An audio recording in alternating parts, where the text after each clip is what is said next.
Alhamdulillah nasta'inuhu wa nastaghfiruh wa na'udzu billahi min syururi anfusina wa min sayyiati a'malina may yahdihillahu fala mudhillalah wa may yudlil fala hadiyalah.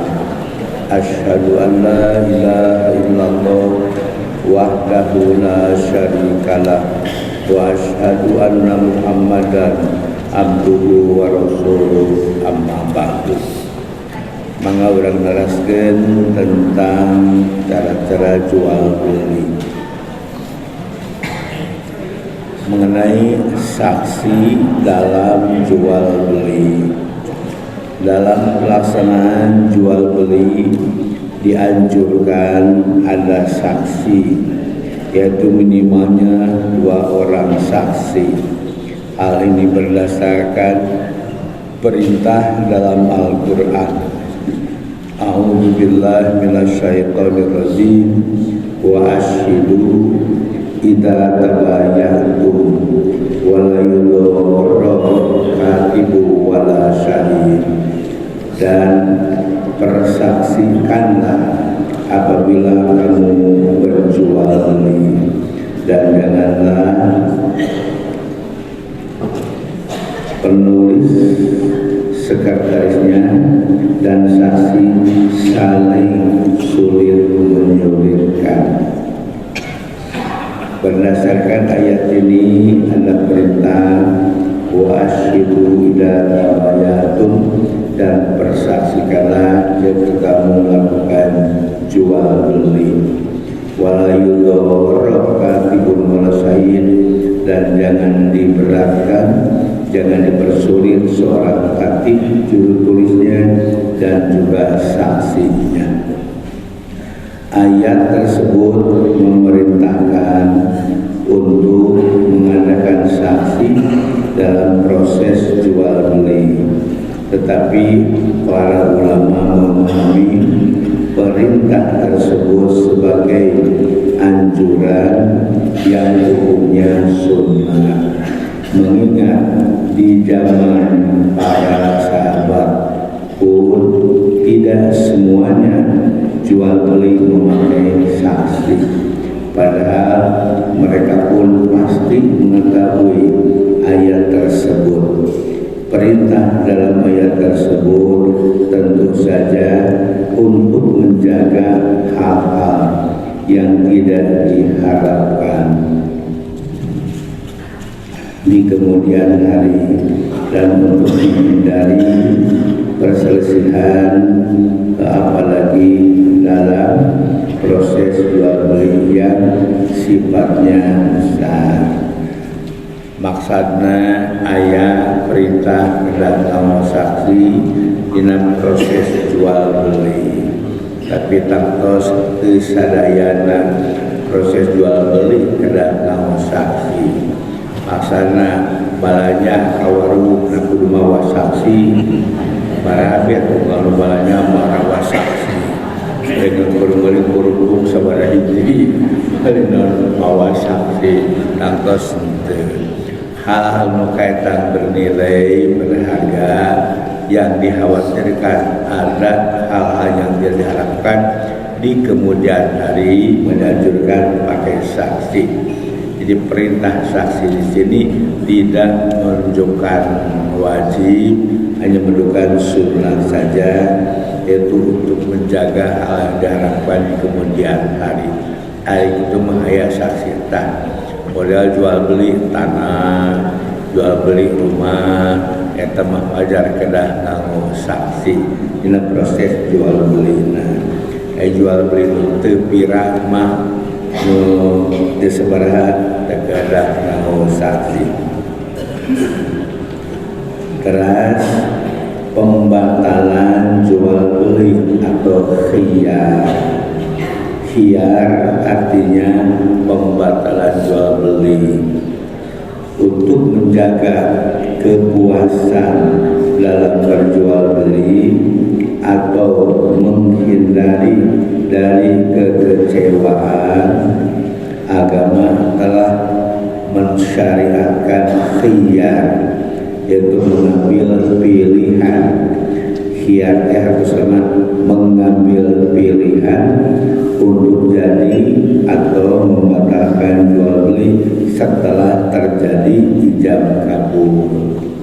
Khiyar proses maksana pilihan untuk jadi atau tidak jadi jual beli setelah ijab kabul, atau ijab kabul serah terima tah kenging upami ngayakeun khiyar masalah teu cios teu janten tiasa satos proses jual beli terus ijab kabul ge ngabatalkeun jual beli tiasa sebabna khiyar.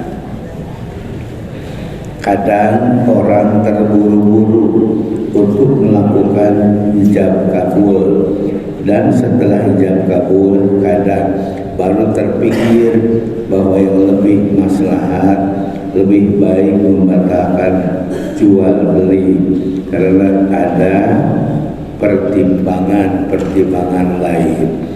Dalam hal ini agama mensyariatkan khiyar dengan syarat-syarat tertentu. Jadi sanes satu acan bisa atos ijab kabul jual beli kenging khiyar ngabatalkeun jual beli tadi. Sabda Nabi qala Rasulullah sallallahu alaihi wasallam, al-bayyani bil khiyari malam yatafarraqo fa in sadaqo wa bayyana burika lahuma bi bayyihima wa in katama wa kadzaba muhiqat barakatuh bayyihima. Sabda Nabi, al-bayyani bil khiyari, penjual dan pembeli boleh melakukan khiyar. Al-bayyani bil khiyari, penjual dan pembeli boleh mengadakan khiyar pilihan untuk tidak jadi jual beli. Syarat malam yatafarraqo, selama belum berpisah, masih keneh didinya, masih keneh di toko, didinya mangga tecios dia biasa sapanjang aya didinya malam yatafarraqo. Wamina atau si jual beli anggian naon terus beres ijab kabul serah terima edo ngkap ke bumi aya cacat balik deui kenging terus edo ngkap ke bumi ternyata aya cacat diningan kenging balik ke deui teu kenging wayahna we ai terus ka bumi mah sapanjang aya keneh di dinya kenging khiyar teu janten bade aya cacat bade aya cacat kenging sami aya keneh di zaman upami tos muli ternyata aya cacat biasa di kajabi upami aya sarah tah kayaknya ye upami teu cocok abi ke bade mangga nganggo syarat mah upami teu aya syarat tos jadi ijab kabul didinya ternyata aya cacat tekenging aya cacat oge ari tos mulih mah mun di dieu keneh mah mangga tiasa kajabi mun aya syarat kayu ieu pabenta cekap we aya cacat balik keneh mangga tiasa kitu. Penjual dan pembeli boleh melakukan khiyar selama keduanya belum berpisah. Maka jika keduanya jujur dan transparan, pasti diberkahi keduanya.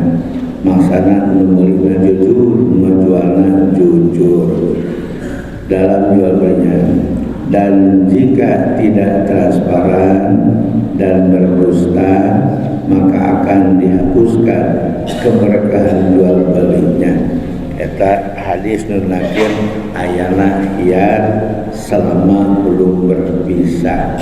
Pada ayat cacat, pada teu aya cacat, teu acan papisah mah kenging hiar dibatalkeun, terjadi jual beli biasa. Maksana terjadi dosa upami diberkat mani dengan jual beli hanya hari sapanya dia mah mangga agama kanu ngajaga kepuasan kedua belah pihak utamina kepuasan pangitan si pembeli bisi ngerasa terpuas ngerasa keduhung ngerasa menyesal tadina meuli teh pertimbangan ieu itu kumiran benten deui jasa hiar maksudna terjantan terjos jual beli.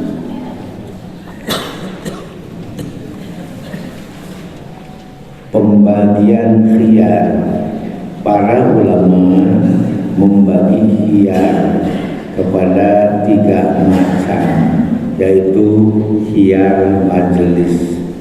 Khiyar majelis yaitu memilih antara jadi dan tidak selama masih dalam satu majelis sebagaimana dalam hadis dinyatakan al-bayyani bil khiyari ma lam yatafarraqu, si penjual dan si pembeli boleh mengambil khiyar selama keduanya belum berpisah. Seperti khiyar majelis salami di toko kene, salami dirinya kene, ternyata terjadi mangga biasa tos mulih mah kabumi atau bagaimana terbiasa ya wayahna we hari tos papisah mah yang disebutna khiyar majelis selama dalam tempat tersebut. Maksudnya jika sudah berpisah maka tidak ada khiyar. Silakan ukuran majelisnya itu relatif, bisa kecil seperti keluar dari rumah, bisa lebih besar seperti keluar dari toko atau mall. Dalam hal ini bisa dikembalikan kepada uruf kebiasaan atau kewajaran yang dianggap sudah terpisah. Atau berpisah di joko mah masih di toko eta kene kalebet kene khiyar majelis. Karena atos ninggalkeun joko nama tapi datos didinya kene kalebet kene khiyar majelis masih biasa ngabatalkeun geus jual beli. Khiyar syarat yaitu mengandalkan khiyar dengan mengambil batas waktu 1, 2, atau 3 hari atau mungkin lebih sesuai kesepakatan kedua belah pihak. Maka jika telah habis waktunya maka gugurlah hak khiyar dan jual belinya dianggap positif, tidak bisa dibatalkan lagi. Hal ini berdasarkan hadis Nabi. An Ibnu Umar anna Nabiyya sallallahu alaihi wasallam qala kullu bai'aini la bai'a bainahuma hatta yatafarraqu ila bai'ul khiyari. Dari Ibnu Umar, sesungguhnya Nabi bersabda, setiap penjual dan pembeli tidak ada jual beli di antara keduanya sampai keduanya berpisah kecuali khiyar. Maksudnya sami kenging khiyar, sami tidak berpisah. Ayah untuk ingin dipulangkan di urang ayahnya beli obat bisa mendapat untuk menang dipulangkan beli obat tercocok pulangkan Jadi orang mau obat mah tidak boleh dikembalikan diurangnya. Jika memang daya pilih mudahan berharapkan. Jadi kita hadis ini menunjukkan selama belum berpisah keduanya, maka masih bisa membatalkan jual belinya kecuali jika ada khiyar, termasuk waktu tertentu yang disepakati kedua belah pihak. Maksudnya saminggu, tilu dinten, dan nyata ayat perjanjian dadina mana aitos aya kesepakatan khiyar waktuna 3 hari atau 1 minggu, biasa khiyar. 3 khiyar air, yaitu membuat khiyar karena terdapat air atau cacat dalam barang yang diperjualbelikan. Seseorang hendalah menjual barangnya dengan transparan. Jika mulus, katakanlah mulus, dan jika ada cacat, katakanlah cacat. Tidak boleh dalam artian haram menyembunyikan cacat pada barang yang dijual, sebagaimana sabda Nabi.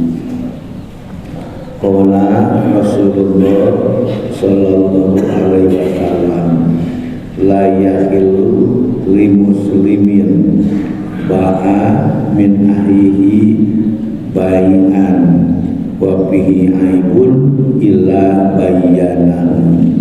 Sabda Nabi, tidak halal seorang muslim menjual barang kepada saudaranya yang muslim yang terdapat cacat kecuali ia harus menjelaskannya. Jadi tekengi menjual barang anu aya cacat, anu cacat dan tidak tinggali peminjam aja bakal dijelaskan tayi cacatnya, tayi namunnya kira-kira harus dijelaskan cacatnya.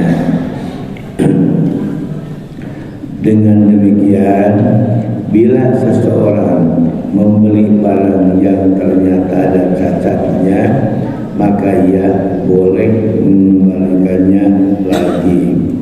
Tapi jika seorang pembeli membeli sesuatu dan sudah mengetahui cacatnya sejak awal dan setuju untuk membelinya, maka sah jual belinya. Dan jika terjadi perselisihan antara penjual dan pembeli tentang cacat dalam barang tersebut setelah terpisah, maka ucapan yang kuat adalah ucapan si penjual, karena ada korina menjelaskan al aslu al adamu. Hadisnya, tidak halal seorang muslim menjual barang kepada saudaranya yang muslim yang terdapat cacat kecuali ia harus menjelaskannya. Upami ayat cacat wahdina anwar berdekat banget yang anwar tidak dijelaskan pun ayat cacatnya. Upami tengah jelaskan cacatnya ternyata kemudian kau ini ayat cacatnya, maka biasa dikembali ke sami kemudian dirinya kene tadi. Tapi bukoy atau soiman. Dengan demikian, bila seseorang menjual barang yang ternyata ada cacatnya, maka ia boleh mengembalikannya lagi sami dirinya. Tetapi jika seorang pembeli membeli sesuatu yang ia sudah mengetahui cacatnya sejak awal dan ia setuju, pemina dina isa kalau teh dijelaskan misalnya namun itu ayat cacar sedih anu tos dijelaskan oke memeser apa karena setuju hargana dengan tak mah pemitos di terangkan di awalnya ayat cacarna maka sah jual belinya. Dan jika terjadi perselisihan antara penjual dan pembeli tentang cacat barang tersebut setelah berpisah, maka ucapan yang kuat adalah ucapan si penjual. Nah, katerina menjelaskan kami ternyata ayat cacat satu sebenarnya lebih etama berarti mungkin anu ngajual mari aya rumusan al aslu al alamu asal nama teu aya cacat pamihari tak tasdi kuningan kun meserna teu aya cacat itu secara tebi ingin aya cacatna ini etama teu tiasa yaitu tidak cacat. Oleh karenanya tidak ada khiyar kecuali jika si penjual menyetujuinya. Tetapi sejak awal telah dibuat perjanjian di mana barang yang sudah dibeli tidak boleh dikembalikan lagi dan si pembeli menyetujuinya.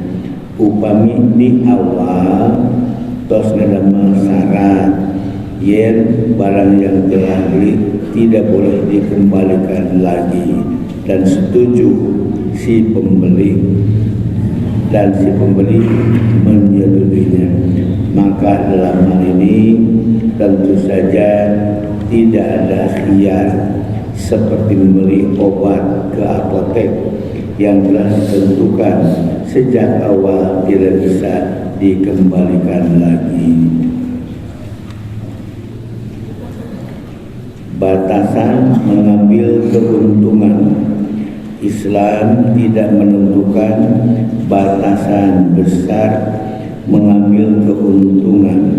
Boleh saja mengambil keuntungan 20% atau lebih selama keuntungan itu diperoleh dengan cara yang wajar.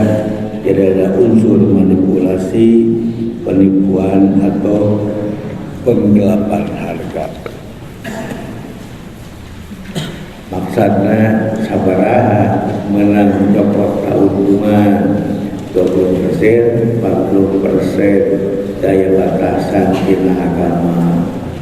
Sepenting 100% oke tewakalan. Nah, kantos Nabi biwarang meuli domba, cikir meuli domba, ternyata meuli domba teh hiji biwarang teh ari balik jadi dua. Kita meuli domba hiji dijual beli deui jadi dua. Berarti teh dilarang lah dipuji we bisa maneh mah cek urang mah kita beli domba ini jadi dua tina naon eta mah berarti keuntungan rada ge aya kaeta sanes aya unsur penipuan mah biasa dalam batasan mengambil keuntungan. Omong badan sapertos naonnya alat-alat perhiasan atau naon pas di Bali terus di Bali kita saya cenah kenging ngalama keuntungan mah ketinuki mah cenah rata-rata 100% atau 200% tina bangsa teh hiasan jangan mengawas hari wajar mah maksana ngajualah satu demikian baca tadi ukuran perhiasan mah kadang 100%, kadang 200%. Dengan mengambil keuntungan. Kata benar dia tahu dengan khiyar pilihan antara jadi tidak jadi jual beli agama memberikan ketentuan dia untuk menjaga kepuasan kedua belah pihak, karena dinadaga pada prinsipnya kata antarodin, kudu suka pada suka antara kedua belah pihak.